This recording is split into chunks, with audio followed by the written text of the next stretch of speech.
Bonjour à tous et bienvenue pour ce nouveau test. Aujourd'hui on va parler des Edifier HD25 ou Edifier Luna. Il y avait déjà une version qui était sortie il y a déjà quelques années de ça, ils ont été refresh entre temps, et ce qui fait qu'ils les remettent régulièrement en avant. Ce sont des enceintes qui sont là surtout pour le côté champ proche, donc surtout bureau, mais ça peut être utilisé aussi pour le côté TV, donc vous n'êtes pas trop loin non plus. C'est des enceintes à 150 € avec le côté double driver, et surtout des radiateurs à l'arrière pour compenser le manque de place à l'arrière et pouvoir avoir une base qui reste relativement ample. On va voir ça dans le test, ce qui fait que c'est hyper intéressant. Donc, Edifier me proposait, j'ai dit ok, en me disant bah ce serait intéressant de comparer à la partie monitoring des enceintes que j'ai toujours et que je garde justement, et c'était vachement intéressant. Il y en aura d'autres. Les QR65 arriveront en test. Si jamais vous êtes intéressé par Edifier, sachez que ça arrivera bientôt, elles sont sur mon bureau, et ce qui fait que bah voilà. Edifier aime bien partager un petit peu avec tout le monde, et ils aiment bien mettre apparemment en avant ces enceintes, toujours en avant, puisque elles datent déjà d'il y a quelques années, hein, elles sont sorties en 2017-2018, cette nouvelle version, et elles sont toujours d'actualité comme on va le voir. C'est parti pour le test.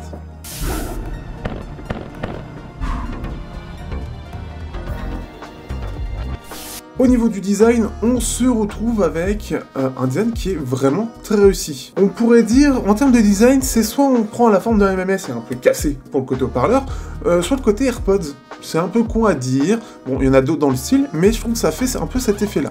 Donc on a un effet arrondi, un petit peu fin, vraiment en forme de pilule, on va dire ça comme ça, je sais pas le terme exact, avec donc là une partie plate pour le poser avec un côté caoutchouc, la partie en avant avec les deux drivers. On remarquera d'ailleurs une espèce de petit arceau rouge qui est, je pense, ici pour éviter de se tromper entre la partie qui se pose et la partie driver, parce que clairement elles font un peu la même taille, on pourrait facilement les confondre. Ça évite d'abîmer les drivers, ce qui est plutôt une bonne chose, ça fait une petite sécurité, et ça dit aussi, non, ça se pose pas. Donc, première chose. Mais ça s'intègre bien, surtout que j'ai pris la version rouge, histoire d'avoir un côté un peu plus coloré, et je trouve que ça passe vraiment très très bien. Le design est vraiment compact, et en plus de ça, donc on a deux évents à l'arrière, deux radiateurs, donc avec une petite partie ouverte à l'arrière qui est très discrète, et un petit truc en métal, ce qui fait que ça fait très bien, c'est vraiment design. En plus de ça, on a l'avantage d'avoir des touches tactiles pour l'allumer et le réglage du volume. Donc pareil, c'est vraiment réussi parce que c'est bien intégré, c'est très discret. Le tout avec une petite télécommande qui reste toujours très arrondie. Alors c'est limite presque dommage qu'elle soit pas de la même couleur. Je trouve que ils auraient pu aller jusqu'au bout du truc, même si elle est simple, mais elle a ce design qui se met à part, et clairement on va pas la confondre avec d'autres télécommandes, je pense. Et on va parler après de la connectique, mais elle est beaucoup plus maigre, hein. On est vraiment sur l'essentiel de l'essentiel, le minimum, il en manquerait peut-être une, mais je trouve en tout cas qu'en termes de design, c'est hyper efficace. Ça va vraiment à l'essentiel, et surtout pour ceux qui recherchent quelque chose de design qui prend pas forcément beaucoup de place, quand vous avez peut-être pas beaucoup de place autour de votre TV, ou surtout quand vous avez pas beaucoup de place au niveau de votre bureau et que vous voulez quelque chose qui soit quand même assez qualitatif, sans pour autant avoir le côté invasif d'enceinte monitoring, je trouve que ça passe vraiment bien. Et vous allez le voir de toute façon dans la partie comparaison, il y a les comparaisons avec les différentes enceintes, vous allez voir que la taille est vraiment différente. Mais maintenant, passons à la partie fonctionnalité.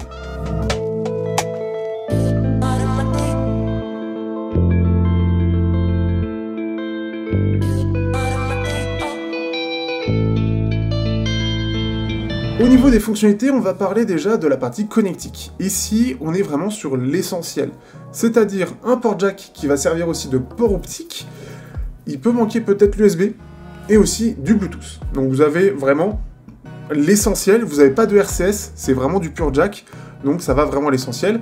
Vous avez l'alimentation, et vous avez donc la connexion qui se fait avec l'autre enceinte. Ce qui fait que c'est vraiment le minimum, donc pour ceux qui préfèrent le côté sans fil, vous avez le Bluetooth, notamment pour le côté TV, ça peut être intéressant, ou aussi simplement vous voulez partager la musique de votre téléphone. Pratique et simple.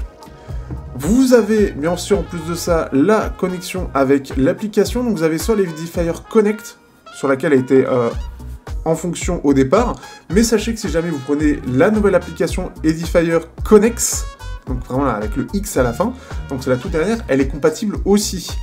L'avantage quand vous mettez dessus, c'est que vous allez avoir la nouvelle version du firmware, là où l'ancienne version ne le propose pas. Alors qu'est-ce que ça change? J'en ai strictement aucune idée. Le Bluetooth, lui, fonctionne plutôt bien, on a droit au SBC, AAC, et même on a droit au LDAC. Donc ça, c'est une bonne chose en soi. et ce qui fait que c'est plutôt stable, ça fonctionne bien. Il faudra juste l'activer au départ directement dans l'application, dans les paramètres de l'application pour activer ça. C'est le petit truc en plus. Mettez-le en équilibré parce que bon, le côté LDAC pur, bon, ça va pas forcément vous être utile, et ce sera le petit truc en plus. On pourra vraiment cependant noter le manque d'USB qui aurait pu être présent, sachant qu'on a la partie Bluetooth, c'est-à-dire qu'il a sa propre amplification. C'est un peu dommage de ce point de vue-là, ça aurait été un peu plus complet, sachant que le jack, bah, on n'a pas forcément des PC qui sont forcément très propres en termes de jack, et un PC au moins, enfin en USB, ça permet d'avoir un côté un peu neutre, on va dire, et c'est que la partie amplification des enceintes qui vont jouer.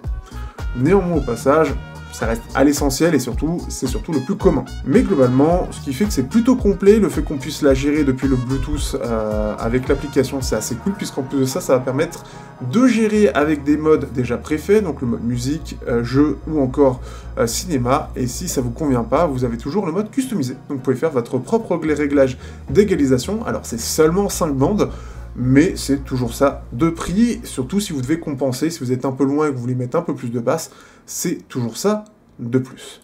Donc vraiment pas mal de ce point de vue-là, et plutôt complet, polyvalent, enfin complet, ça va à l'essentiel, mais surtout le plus commun à tous.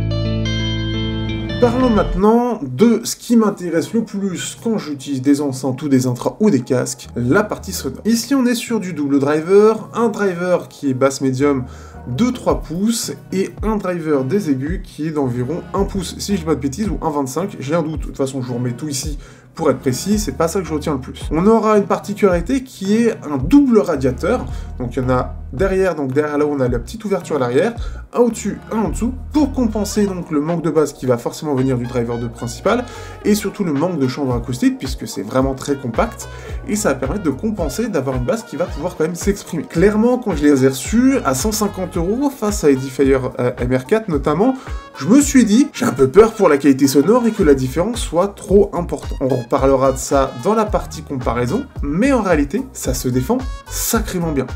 Je les ai utilisés sur mon bureau et vraiment, je trouve que globalement, ça s'en sort très bien. De base, on est sur une signature, comme vous allez voir, qui est une signature montante, donc ce qui fait qu'elle est un peu plus en avant sur les aigus, et ce qui fait que ça reste assez équilibré quand même au départ, mais encore une fois, comme je l'ai dit, si vous voulez changer de mode, vous pouvez toujours. Malgré le côté un peu montant, globalement, je trouve que on a une dynamique qui est plutôt bonne, vraiment pas mal de détails, franchement ça se défend assez bien.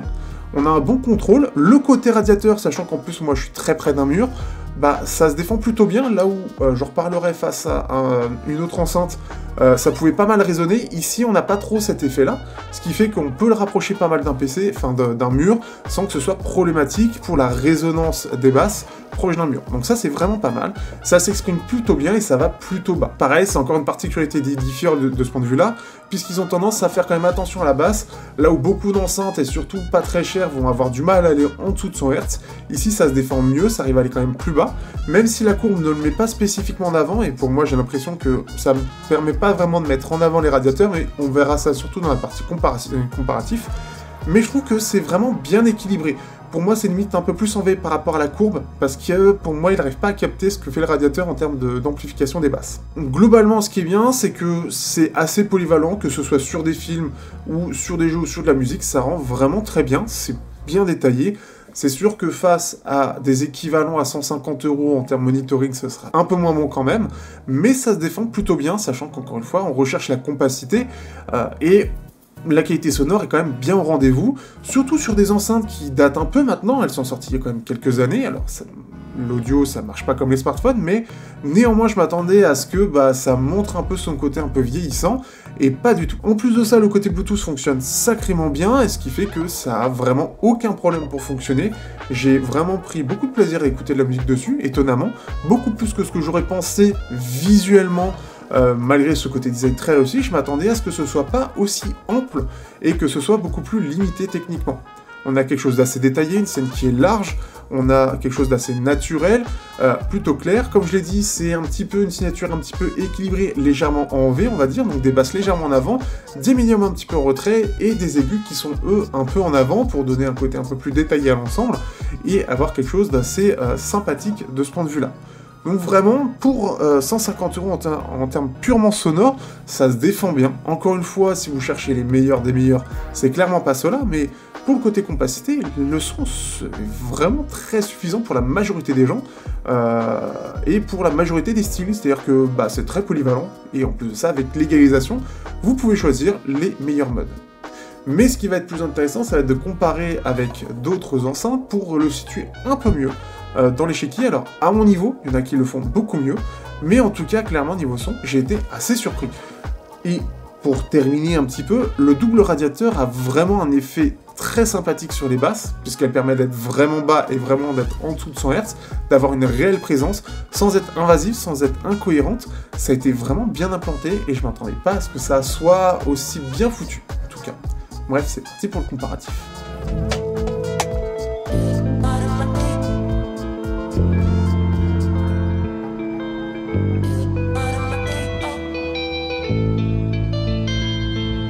Donc j'ai comparé avec 3 enceintes que j'ai déjà depuis un certain temps, et dont une que j'apprécie particulièrement. Donc on va comparer 3 enceintes. Alors encore une fois, je ne suis pas pro, je suis plus côté intra, donc les enceintes, c'est pas là où encore où je suis le mieux, donc j'ai fait avec ce que j'ai. On va comparer avec son copain, son grand frère, son aïeul, je ne sais pas comment dire. Bref, les Edifier MR4. Donc ce sont des enceintes qui sont orientées monitoring, encore une fois à moins de 100 balles, c'est clairement pas parfait pour du monitoring, mais quand on n'a pas beaucoup de moyens, c'est un bon début. C'est des enceintes qui, pour moi, à moins de 100 €, et pour O2 Science Review, qui est beaucoup mieux en termes d'arguments d'autorité, on va dire, se défendent extrêmement bien. Les Edifier MR4 ont vraiment un côté très technique, et surtout une basse qui est très profonde en plus de ça. Du coup, comme vous pouvez voir aussi la taille, c'est vraiment beaucoup plus compact en comparaison. Ici, on est sur un driver basse de 4 pouces contre 3 sur les Luna. Donc, ce qui fait que ce qu'on peut en retenir globalement en termes de comparaison sonore. Je trouve que les RMR4 sont plus chaleureux, plus neutres aussi. On sent quand même qu'on a quelque chose d'un peu plus plat, vraiment plus ample. Le driver de 4 pouces aide, et aussi le côté chambre acoustique, l'ensemble est aussi fait pour que ce soit plus technique à la base. On n'a pas de Bluetooth non plus, faut pas l'oublier non plus. On a la chambre acoustique qui permet d'être globalement meilleure et des meilleurs drivers. Plus détaillés, des meilleurs médiums, ça forcément c'est un peu le défaut dans ces prix-là. Les médiums ont tendance à avoir un côté moins présent, moins détaillé, moins... La fenêtre, en fait, dans cette partie-là est en général moins technique. Donc des meilleurs médiums, une scène qui est un peu plus large et mieux étendue. Vous l'aurez compris, globalement les MR4 sont moins chers, plus basiques techniquement, mais ils s'en sortent vraiment beaucoup mieux. Techniquement, c'est vraiment supérieur. On va comparer aussi au M-Audio BX4. Alors aujourd'hui, les BX4, j'ai un peu du mal avec, le son il me plaît plus, surtout quand on a découvert mieux. Les BX4, alors là, c'est un driver, donc pareil, de 4 pouces, 4,5 pouces pour être précis en Kevlar, avec toujours les drivers aigus tweeter de 1 pouce en général. On est sur un peu la même idée que les MR4 en termes de prix, et ce qui fait qu'ici, on n'est pas sur quelque chose d'aussi bien techniquement. C'est très plat, ça manque de profondeur dans la basse, donc les Luna sont mieux grâce au radiateur, ils s'en sortent vraiment mieux. C'est une différence, je m'attendais pas à ce point-là. Je trouve vraiment qu'il manque quelque chose sur les BX4, comme s'il manquait de la basse, ils n'ont pas du tout fait quelque chose de profond, et bon, ça manque vraiment de présence. Les médiums sont plus chaleureux, mais aussi plus étouffés. On sent vraiment que le côté aigu du driver a du mal à suivre, et ce qui fait que on n'a pas quelque chose de détaillé, on sent que ça manque un peu d'intelligibilité. Là où les Luna, eux, comme ils ont un peu plus d'aigus, on a quelque chose de plus détaillé, de plus précis, et plus en avant au niveau des médiums. En tout cas, quelque chose de vraiment plus clair, en fait. On va vraiment mieux les entendre. Ici, on a quelque chose d'étouffé, qui est pas forcément très agréable. Et les aigus, eux, sont aussi plus entrés en général. J'ai vraiment pas aimé. Je trouve le son des BX4 assez particulier, ça va peut-être pas plaire à tout le monde, alors ça plaît à une partie, mais je trouve que les Luna, en tout cas pour un côté plus grand public, on va dire, vont vraiment être meilleurs et vont vraiment être beaucoup plus appréciés que les BX4. Là-dessus, sans aucun. On va terminer avec un équivalent, pour moi, c'est ceux qui sont les plus proches de ce que peut proposer les Luna, parce que techniquement, c'est aussi ceux qui sont les plus proches sur la fiche technique. On va parler des Presonus Eris E3.5 pouces, sachant qu'il y a une Gain 2 qui est sortie, donc je parle bien de la Gain 1, donc avec un driver de 3.5 pouces, vous l'aurez compris, et donc toujours un tweeter de 1 pouce. Ils ont aussi un bass réflexe donc dans la chambre acoustique pour améliorer les basses. ce qui fait que contre un mur, par contre, ça résonne énormément, et ça, c'est un souci qui se repère d'ailleurs sur la courbe, lorsque je l'ai pris, donc ce qui fait que ça va vraiment pas à mettre derrière un mur, mais malgré ça, bah, clairement, on sent que les pré-sonus sont pas incroyables. Et c'est surtout les Luna qui m'ont surpris de ce point de vue-là.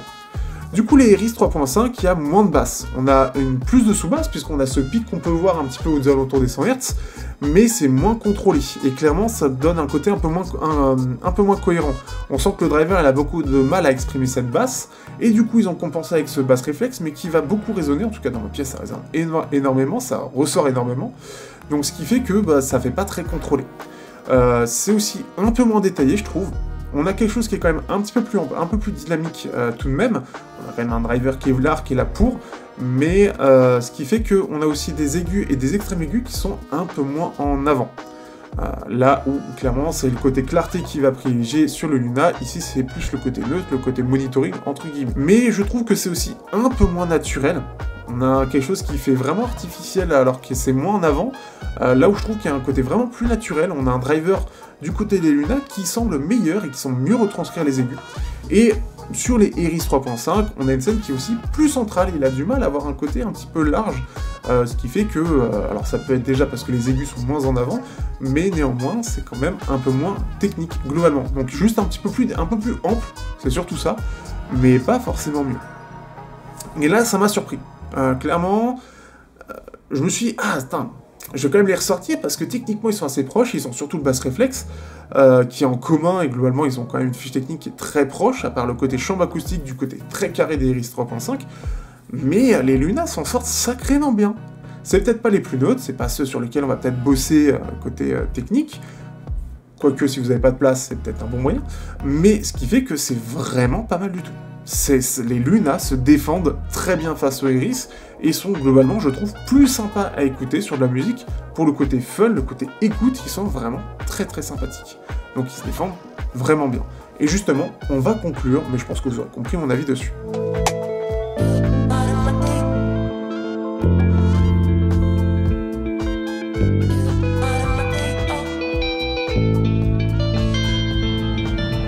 Alors vous l'aurez compris, ces Edifier Luna ou Edifier 25 HD sont vraiment très intéressants. Si vous recherchez des enceintes qui soient pas trop chères, connectées, le côté Bluetooth c'est quand même un plus sympathique que j'ai utilisé plus d'une fois.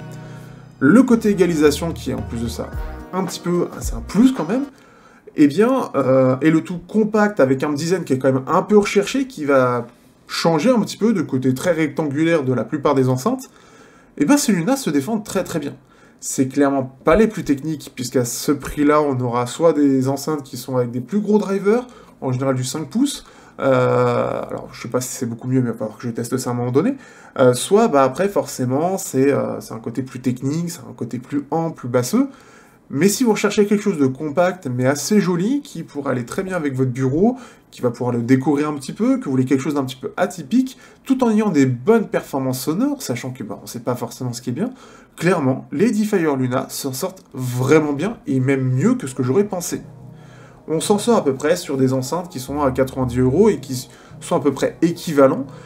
Les MR4 sont meilleurs, techniquement vraiment, quand même, ça se sent qu'ils sont vraiment au-dessus, mais Edifier fait vraiment attention à ça. Ils font vraiment attention à la basse aussi, c'est un plus qu'il y a par rapport à des enceintes moins chères, c'est qu'elles vont aller beaucoup plus bas que la plupart des concurrents. Pour regarder des films, c'est vraiment très cool, c'est bien équilibré, ça va clairement permettre d'en profiter pour à peu près tout. J'ai beaucoup apprécié écouter de la musique dessus, de tout type, même du métal, et c'est assez détaillé pour ça, c'est assez ample, ça permet vraiment de bien encaisser, et en plus de ça, avec le côté égalisation, on peut vraiment s'amuser à avoir quelque chose d'un peu plus basseux, sans pour autant que ça en devienne incohérent ou horrible. Donc vraiment, il y a de très très bons arguments pour prendre ces Luna. Malgré en plus de ça son âge, je m'attendais pas à ce que ça s'en sorte aussi bien. Donc c'est vraiment très très cool de ce point de vue-là, c'est une excellente découverte que tout simplement, si vous avez envie de vous fournir, vous avez le lien dans la description. Mais ouais, ça a été très étonnant cette expérience avec ces Luna, parce que j'en attendais rien de spécial, et bah clairement, ça fera déjà, pour ceux qui voudraient faire un cadeau, ça fera un très très beau cadeau, et pour ceux qui veulent se les offrir, eh bien ça fera très joli sur votre bureau. Ça les habille bien, c'est beau, c'est propre, c'est simple, tout en ayant ce côté atypique. Moi j'aime bien. Et en plus de ça, ça suit techniquement, et ça, c'est une excellente surprise. Si vous avez des questions comme d'habitude, n'hésitez pas. Et puis, en plus de ça, si jamais vous attendez d'autres choses côté Edifier, eh bien, je vais avoir j'ai les QR65 qui sont installés actuellement sur mon bureau. J'espère pouvoir faire d'autres choses en termes d'enceinte. J'en ai un petit peu dans le viseur pour voir plus tard. Mais en tout cas, très très intéressant. En tout cas, à bientôt pour de prochains tests. N'hésitez pas à liker, partager, commenter. Et on se dit à bientôt sur Technoid.